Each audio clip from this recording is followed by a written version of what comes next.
जय हिंद दोस्तों, आप सभी लोगों का हमारे चैनल मैथ विद पे बेहद स्वागत है। तो आज हम आपको कराने वाले हैं बीपीएससी ट्राई 3.0 4.0 के लिए जीएस जीके के कुछ क्वेश्चन।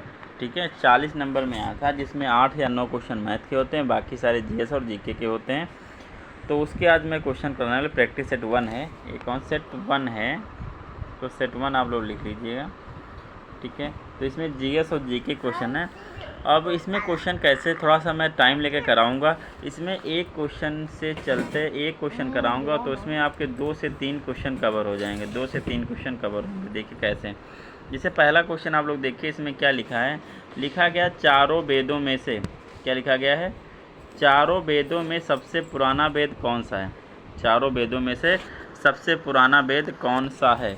तो 4 वेद हमारे सबसे पहले कौन था? ऋग्वेद, 1 नंबर पे आता है ऋग्वेद। उसके बाद आया था सामवेद, 2 नंबर पे है। उसके बाद आपका यजुर्वेद, यजुर्वेद 3। अर्थोवेद है कौन सा? 4 नंबर पे। तो आपका एक यजुर्वेद इसमें नहीं दिया। हमारे इंडिया में 4 वेद हैं, ऋग्वेद, सामवेद, यजुर्वेद, अर्थोवेद। सबसे पहले कौन आया था? ऋग्वेद। चारों पुराना वेद कौन सा? ऋग्वेद है। पूछे सबसे नया वेद कौन है, तो कौन है? अर्थोवेद है। ठीक है, और ऋग्वेद भारत का सबसे पुराना रूप है, सबसे पुराना ज्ञात वैदिक संस्कृत पाठ। ये कब बना था? 18, अगर जैसे सन पूछेगा नहीं, लेकिन आप लोगों को पता होना चाहिए 1800 से 1100 ईसा पूर्व। ठीक है, इस काल में ये बनाया, मतलब लिखा गया था।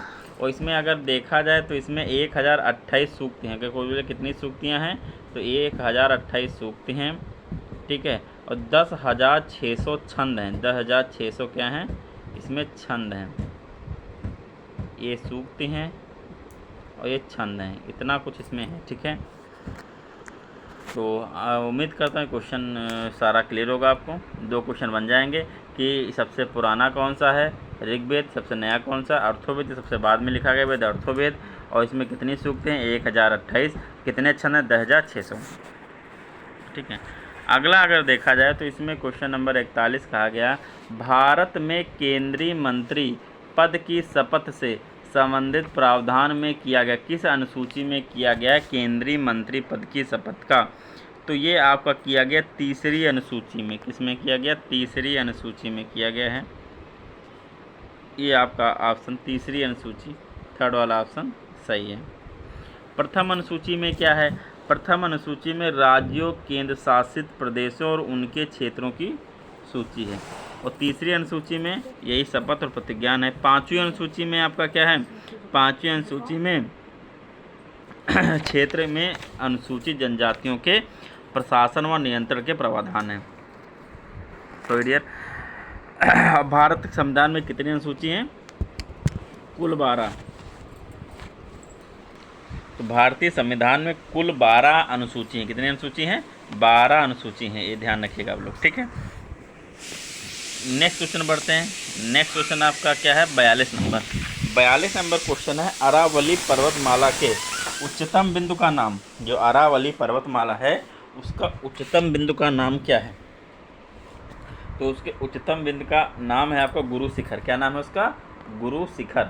उच्चतम बिंदु का नाम है गुरु शिखर। अरावली पर्वत की सबसे ऊंची माला का उच्चतम नाम क्या है? गुरु शिखर। ये 692 किलोमीटर के क्षेत्र में फैले अरावली कहाँ कहाँ है? गुजरात में है, राजस्थान में है, दिल्ली और हरियाणा राज्यों को कवर करता है। गुरु शिखर की अगर लंबाई की बात किया जाए तो कितनी? 1722 मीटर। कभी पूछा कितना है? 1722 मीटर इसकी ऊंचाई है। 1722 मीटर इसकी क्या है? ऊंचाई है। अगला 43 नंबर क्वेश्चन देखिए। 43 नंबर क्वेश्चन कह रहा है कि 1800, ये क्वेश्चन तो बहुत आसान है, आप सब लोगों को पता होगा। 1856 के में भारत में हुए संथाल विद्रोह का नेतृत्व किसने किया था? किसने किया था? सिद्धू और कान्हू ने किया था। ठीक है, ये क्वेश्चन कई बार कई एग्जामों में रिपीट हुआ है, तो इम्पोर्टेंट क्वेश्चन है।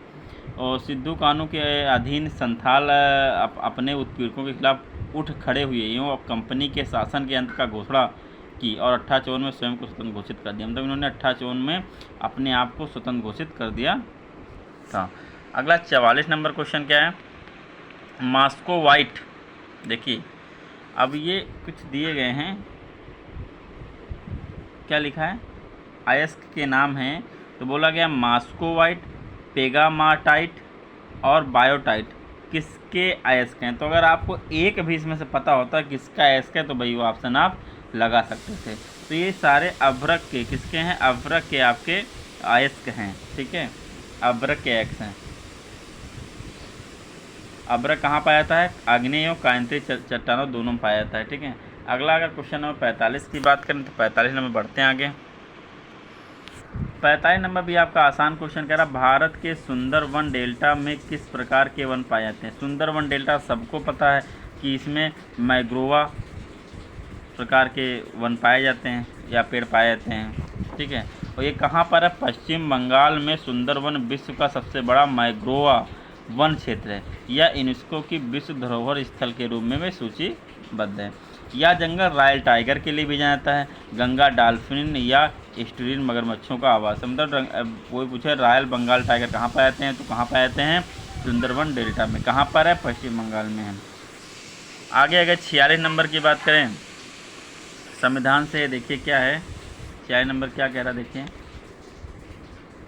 विशेष परिस्थितियों में लोकसभा और राज्यसभा की संयुक्त बैठक का प्रावधान भारतीय संविधान में किस अनुच्छेद में किया गया है। ये भी आसान सा क्वेश्चन है, 108 में किया गया है, अनुच्छेद 108 में। मतलब लोकसभा और राज्यसभा की संयुक्त बैठक बुलाई जा सकती है, ठीक है। दोनों सदनों को, इसको बोलते हैं संयुक्त सत्र। और इसकी अध्यक्षता कौन करता है, लोकसभा का अध्यक्ष करेगा, राज्यसभा का नहीं, कहाँ करेगा, लोकसभा का अध्यक्ष करेगा इसको, ठीक है। अगला 47 नंबर क्वेश्चन किया जाए, देखा जाए तो क्या बोला गया है, नोट निर्गमन हेतु, क्या बोला गया, देखिए नोट निर्गमन हेतु भारतीय रिजर्व बैंक ने निम्नलिखित में से किस प्रणाली को अपनाया है। नोट मतलब छापने, किस प्रणाली को अपनाया है, तो न्यूनतम आरक्षित प्रणाली, किसको अपनाया, न्यूनतम आरक्षित प्रणाली को अपनाया है, ठीक है। इस प्रणाली के अंतर्गत क्या होता है, भारतीय रिजर्व बैंक को प्रत्येक समय कम से कम 200 करोड़ रुपए की संपत्ति बनाए रखनी होती है, जिसमें शामिल क्या होता है, 200 करोड़ की संपत्ति शामिल क्या होता है, विदेशी मुद्राएं होनी चाहिए, सोने का सिक्का या सोने का बुलियन, सोने के रूप में न्यूनतम 115 करोड़ रुपए शामिल होने चाहिए। इसमें 85 करोड़ रुपए विदेशी मुद्रा के रूप में होना चाहिए। मतलब न्यूनतम 115 सोना होना चाहिए, 85 करोड़ क्या होना चाहिए, विदेशी मुद्रा होनी चाहिए। आगे अगर 48 नंबर की बात करें तो लिखा गया विश्व की सबसे बड़ी शैल भित्त प्रणाली, विश्व की सबसे बड़ी शैल भित्त प्रणाली ग्रेट बैरियर रीफ किस समुद्र में स्थित है। ग्रेट बैरियर रीफ किस समुद्र में है, तो ग्रेट बैरियर रीफ जो है क्वींसलैंड ऑस्ट्रेलिया के पूर्वोत्तर तट पर कोरल सागर में, किस सागर में, कोरल सागर में है, कोरल सागर। लेकिन इसमें तो आप ऑप्शन में ही नहीं कोरल सागर है, तो इसका मतलब इसमें क्या, उपयुक्त में से कोई नहीं, ठीक है। अगला बढ़ते हैं 49 नंबर। 49 नंबर कह रहा है कि जब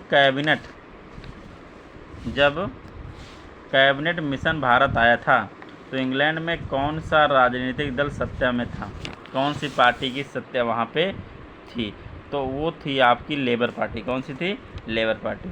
और कैबिनेट मिशन भारत कब आया था, तो 1945 में आया था, सितंबर 1945 में आया था, ठीक है।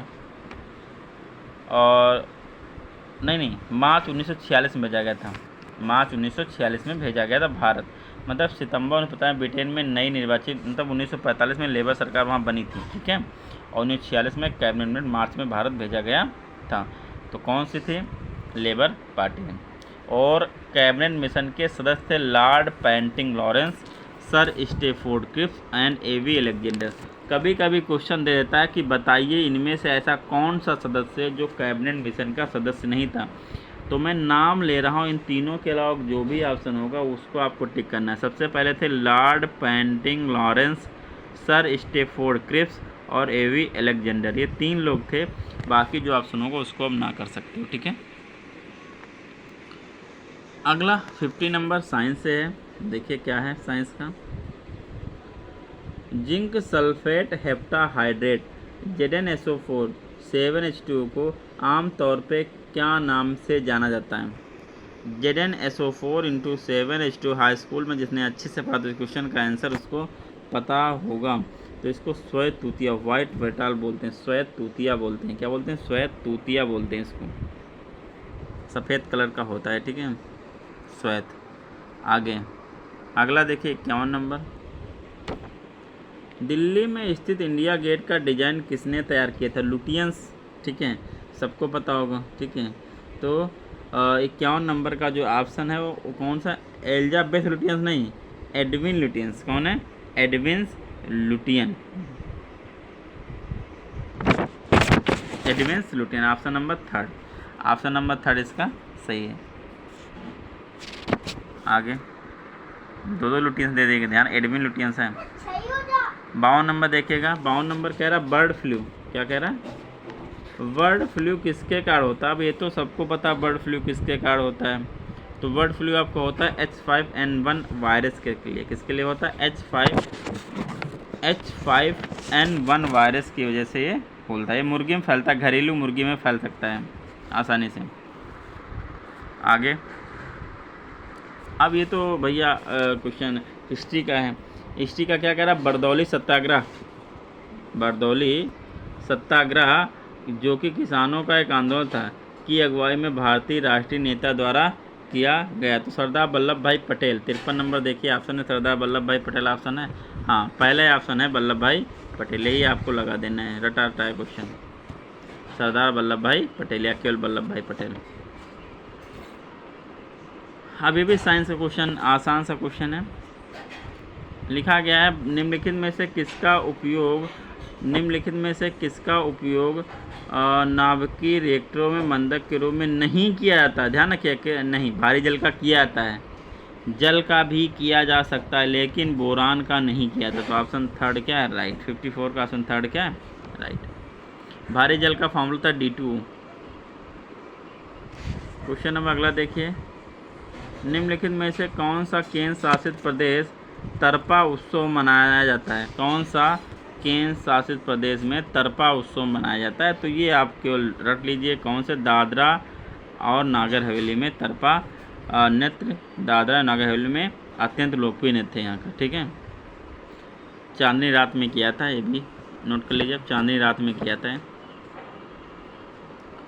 किस काल को भारतीय इतिहास का स्वर्ण युग कहा जाता है? तो सबको पता स्वर्ण युग किसको कहते हैं, ठीक है भाई, स्वर्ण युग बोला है, ठीक है।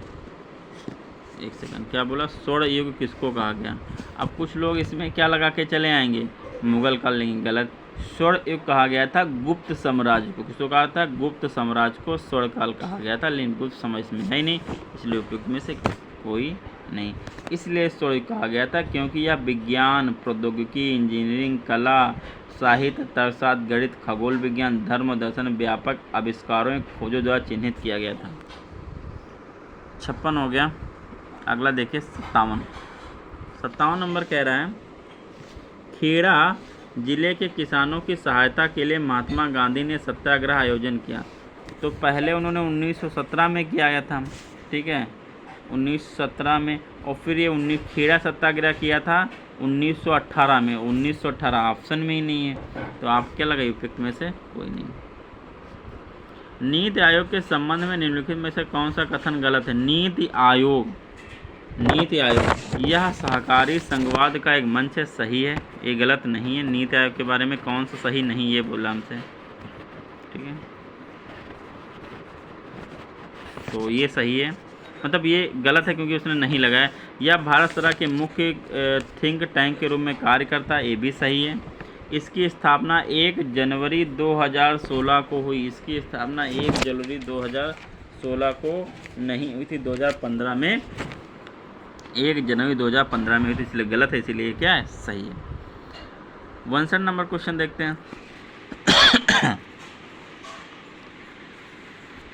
62 नंबर देखिए क्या है,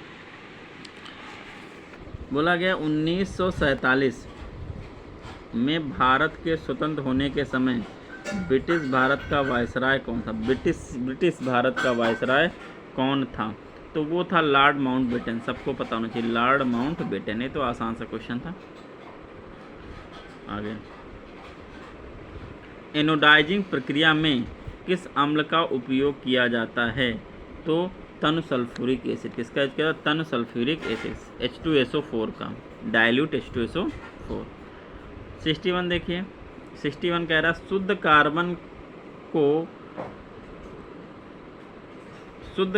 को पर संश्लेषित करके हीरा बनाया सकता है। शुद्ध कार्बन को, अब देखो शुद्ध कार्बन को अब इसमें पर संश्लेषित करके हीरा बनाया जाता है। शुद्ध कार्बन को किस पे? बहुत निम्न दाब, निम्न तापमान पर, ठीक है, या अत्यधिक उच्च दाब और उच्च तापमान पर संश्लेषित करके हीरा बनाया जा सकता है। अगला 62 नंबर देखिए। 62 नंबर क्वेश्चन ये है, इसमें कहा गया है सार्वजनिक क्षेत्र के उपक्रमों में प्रदत्त शेयर पूंजी का कितना % हिस्सा केंद्र सरकार द्वारा या किसी राज्य सरकार द्वारा आंशिक रूप से केंद्र सरकार और आंशिक रूप से एक या एक से अधिक राज्यों सरकार द्वारा धारण किया जाता है? तो वह 50% या कम, 50% या कम। आगे बढ़ोगे, इनमें से कौन सी फसल सूखा सहिष्णु फसल है? तो कौन सी है सूखा सहिष्णु? तो वो बाजरा है। कौन सी है? बाजरा। कौन सी फसल है? बाजरा। 64 नंबर क्वेश्चन देखिए, लिखा गया है भारत के राष्ट्रपति का कौन शपथ दिलाता है? भारत के राष्ट्रपति को शपथ कौन दिलाता है? ये क्वेश्चन आसान है, मुख्य न्यायाधीश दिलाता है। कौन दिलाता है? भारत का मुख्य न्यायाधीश। तो ऑप्शन 2 इसका क्या है? सही है। निम्नलिखित में से कौन से विलयन में विद्युत का चालन नहीं होता है? तो अम्ल में तो होता है विद्युत का चालन, सबको पता है। अल्कोहल और ग्लूकोज में नहीं होता। तो ऑप्शन कौन सा राइट है? 3 इसका राइट है, आप लगा लीजिए, ठीक है। आगे 66 क्वेश्चन बोला है, पेरिस में स्थित international institute of educational planning संयुक्त राष्ट्र संघ का संगठन का अंग है। किसका अंग है ये आपको बताना है। तो यूनेस्को का अंग है। किसका अंग है? यूनेस्को का अंग है। 67 नंबर अगर देखा जाए तो बोला गया है 326 ईसा पूर्व, 326 ईसा पूर्व में भारत पर आक्रमण करने के लिए सिकंदर ने सबसे पहले निम्नलिखित में से किस नदी को पार किया? सबसे पहले उसने किस नदी को पार किया था? तो सिंधु नदी को पार किया था, लेकिन इसमें सिंधु नदी ऑप्शन में नहीं, तो उपयुक्त में से कोई नहीं, सिंधु नदी को पार किया था। आगे बढ़ें, 68 नंबर। 68 नंबर कह रहा है आपका, निम्नलिखित में कौन सा किला तमिलनाडु में स्थित है? तो कौन सा किला आपका तमिलनाडु में स्थित है? तो मनोरा का किला। कौन सा? मनोरा का किला राजस्थान, तमिलनाडु में स्थित है। आगे क्वेश्चन 69 की बात करी जाए तो बोला गया है निम्नलिखित में से कौन सी नहर प्रणाली हरियाणा में नहीं है? हरियाणा में नहीं है। तो पश्चिमी यमुना नहर हरियाणा में है, भाखड़ा नहर है, गंडक नहर नहीं। कौन सी नहीं? गंडक नहर हरियाणा में नहीं है। आज का लास्ट क्वेश्चन और आखिरी क्वेश्चन, नवजात बच्चे के शरीर में लगभग कितनी हड्डियां होती हैं? तो हमको पता है हम लोगों से ज़्यादा हड्डियां होती हैं नवजात बच्चों में, हम लोगों से ज़्यादा होती हैं। तो कितनी? 300 हड्डियाँ होती हैं। कितनी होती है? 300 हड्डियाँ लिखा। और हम लोगों में 206 हड्डियाँ होती हैं, ठीक है। 300 हड्डियाँ नवजात में होती हैं। तो डियर ये सेट 1, आप इसको सेट 1 डाल सकते हो।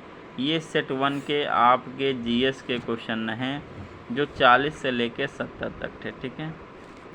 आगे ऐसे और वीडियो पाने के लिए प्लीज़ चैनल को सब्सक्राइब और वीडियो को लाइक ज़रूर करें और कमेंट बॉक्स में अपनी प्रतिक्रिया ज़रूर दें, ठीक है।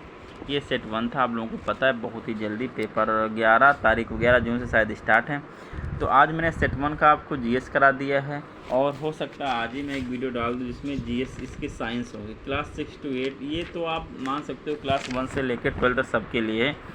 और इसके बाद मैं वीडियो बनाऊंगा क्लास 6 to 8 की साइंस के लिए। इसके लिए साइंस, जिसमें केवल आपकी क्या होगी? साइंस के क्वेश्चन होंगे। तो 6 to 8 के लिए भी हो सकता है और 9 to 10 के लिए भी हो सकता है, ठीक है। और आप लोग मैथ भी कहेंगे तो मैथ के भी क्वेश्चन होंगे, ठीक है। ओके, जय हिंद दोस्तों, मिलते हैं नेक्स्ट वीडियो में। तब तक के लिए बाय बाय।